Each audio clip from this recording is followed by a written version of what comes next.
I've been asking myself the same question, Nick, in the past 7 months. A part of me thought a month ago, let's just give them amnesty. We're going to just reset. And every bad decision you made because of COVID, it was a crazy time. Nobody knew what was coming. Guess what? It's all forgiven. But that means let's start making intelligent, science-based, proportionate response to the virus decisions going forward. That's all we ask. And yet we seem to be in this hangover of decisions makings or covering up or sticking with a bad decision we made in the past. That's the only thing that makes sense to me, Nick, because it defies logic, the decisions we're making now.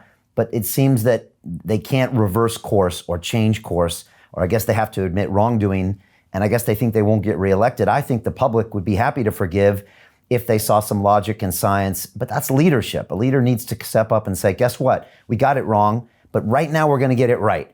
And that means the next 6 months, 12 months, we're going to thrive as opposed to go further down the hole, which is the way it looks like we're going right now. I couldn't agree with you more. I mean, all we're looking for, and I believe I speak to most of my generation, is just somebody who's genuine. We're not expecting anybody to get this right time and time again.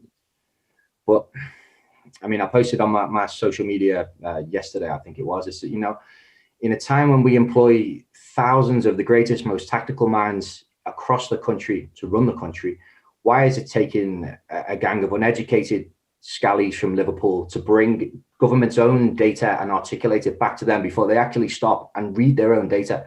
How has this information got past thousands and thousands of industry heads and leaders before anybody's bothered to even read the data? Because they clearly haven't.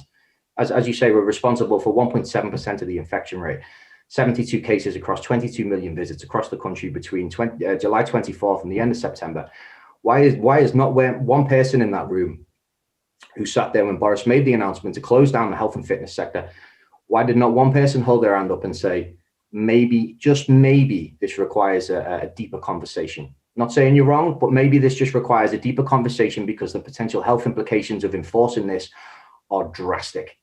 They're dire for not just for the Liverpool City region, but obviously it would set a precedent then for them to make the same enforcements across the country, which was likely the plan, no longer is.